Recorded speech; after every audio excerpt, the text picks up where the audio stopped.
Hola, dentro del área de calidad en la edificación, hoy vamos a ver la parte de control e inspección de las unidades de ejecución.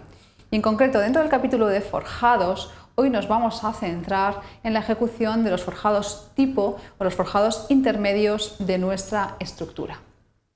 Importante siempre recordar los principios del círculo Deming, Plan, Do, Check, Act, de manera que en el plan de control de calidad recojamos todas las especificaciones de la ejecución de este capítulo y a través de los programas de puntos de inspección podamos supervisar la ejecución de la obra y redactar los documentos que generen los registros de nuestras posibles no conformidades. Durante el estudio y análisis del proyecto conviene detallar las especificaciones no solo de la ejecución y la división en lotes, unidades de inspección y la frecuencia de su comprobación para cada una de las actividades, sino también la tipología en cuanto a los materiales que van a intervenir en ella. Encontraremos forjados bidireccionales y forjados unidireccionales, que a su vez podrán estar hechos con elementos resistentes in situ o elementos resistentes que vendrán ya realizados de fábrica. En cualquier caso, tipologías que responderán a soluciones de proyecto donde nuestra estructura de hormigón armado quede definida para todos los forjados o niveles intermedios. En la recepción técnica de los materiales, recordar también que el control documental va a seguir las especificaciones marcadas en el plan de control de calidad en cuanto a las prescripciones de certificación obligatoria y prescripciones de certificación voluntaria. No olvidemos tampoco que determinados materiales requerirán la realización de ensayos y además necesitaremos el auxilio de los laboratorios acreditados para llevarlos a cabo.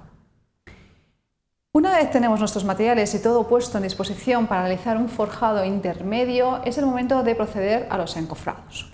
El encofrado continuo de la superficie es la plataforma no solo de trabajo sino de apoyo de todos nuestros elementos. Incluso en los casos de utilizar elementos prefabricados es completamente prescriptivo que sea continua. Este encofrado además se compone de tableros de madera que pueden ser vistos o no vistos dependiendo del acabado final que tenga la cara interior de nuestro forjado y de la tipología del mismo.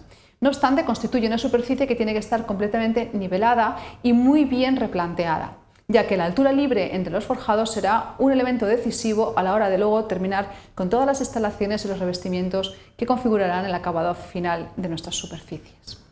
El encofrado también se podrá realizar de diferentes tipos. Utilizaremos tableros, que quedarán vistos o no de madera, pero también podemos utilizar tableros fenólicos u otros materiales prefabricados que de manera estándar y normalizada puedan resolver nuestras necesidades, generando estos carriles o mecanos donde se apoyan los tableros y los puntales que, si es necesario, tendrán en sus dimensiones elementos extraordinarios para soportar las cargas que en algunos casos extremos podamos nosotros generar durante la ejecución del forjado. Elementos de encofrado que también a veces son trasladables o móviles. Este sistema permite el traslado de las mesas de encofrado de manera que el rendimiento durante la ejecución de la obra es mucho mayor. En todo caso, hay que siempre supervisar que los niveles, la altura y la horizontalidad de los elementos está correctamente ejecutada. Una vez hemos terminado con nuestro encofrado y hemos verificado que los puntales tienen la resistencia y la fijación adecuada, es el momento de empezar con la colocación de los elementos que componen nuestro forjado. Si es el caso de la utilización de elementos prefabricados, volveremos a la utilización, como siempre, de elementos resistentes y elementos intereje para su relleno, cuya colocación será siempre primero por la vigueta y a continuación una bovedilla en cada extremo que con estos dos puntos garantice la posición en paralelo de la siguiente vigueta. Así consecutivamente hasta incluso rellenar todos los interejes y conseguir que todo el río de bovedillas quede completamente terminado. Recordar también en la inspección que tenemos que supervisar que las primeras bovedillas son elementos ciegos que garantizan la no entrada del hormigón durante el proceso de hormigonado de los elementos in situ tipo jácenas, vigas o elementos resistentes de la capa de compresión. En este caso el detalle tiene una bovedilla rebajada en el extremo porque así el detalle del proyecto lo ha prescrito. Los elementos prefabricados también a veces responden a soluciones de forjados bidireccionales. En este caso, los casetones del forjado, vemos que son estas bovedillas de hormigón también, pero que responden a una solución bidireccional con nervios hormigonados in situ. La colocación de los elementos prefabricados a veces también es para casetones recuperables que van a configurar un aligeramiento en nuestro forjado para reducir la masa final del mismo, sin embargo, mediante unos elementos que no se quedan de manera permanente en el mismo. A diferencia de los casos anteriores, en esta imagen vemos cómo estos casetones prefabricados también discurren sobre unos ejes, unos mecanos que van a servir de base para la posición de los mismos de manera paralela y completamente reglada. Estos casetones de PVC tendrán que estar también imprimados de soluciones químicas desencofrantes que faciliten luego su retirada una vez hormigonado el elemento. Terminado pues los elementos y la colocación de los elementos de prefabricación, sean permanentes o sean desmontables, es el momento de proceder al armado de los elementos resistentes tipo vigas, jacenas y etcétera que vamos a tener en nuestro forjado. Posteriormente a este armado procederemos también a los elementos de la capa de compresión y negativos del propio forjado. En esta imagen vemos cómo estamos acumulando un conjunto de no conformidades que arrastran desde después de la colocación del encofrado. Seguir la secuencia cronológicamente constructiva nos ayudará siempre a encontrar las no conformidades en nuestros elementos. De esta manera, si pensamos que el encofrado está bien hecho y lo supervisamos, empezaríamos por encontrar los errores de colocación. En este caso no hay viguetas porque son nervios in situ, pero la colocación de los elementos de intereje o vedillas no ha sido correctamente replanteada y supone que la alineación de las mismas no sigue ninguna directriz ni replanteo. Esto hace que tengamos una disposición incorrecta de los elementos que a su vez generan la posición incorrecta de las viguetas in situ o nervios que están configurando entre sus elementos paralelos, ¿vale? Entre el hueco que queda entre cada uno de los ríos de bovedillas. A su vez, durante la colocación de los omegas o aviones, que serán los elementos que calcen las varillas que configuran el armado de los nervios o viguetas, vemos también que se disponen los casetones de las bovedillas ciegas de manera aleatoria. Esta irregularidad en su conjunto va acumulando no conformidades y llegado el punto del armado de las vigas, tendremos también dificultades para las conexiones y los puntos de contacto con los nudos del armado de los pilares.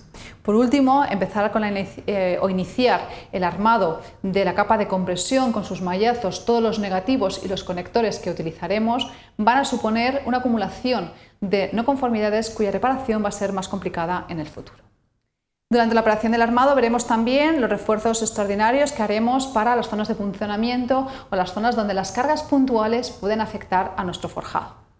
Y por supuesto tendremos que verificar la disposición de las ferrallas, de las barras de armado y todas las características en cuanto a diámetros y posibles oxidaciones que tengan nuestras barras de armado.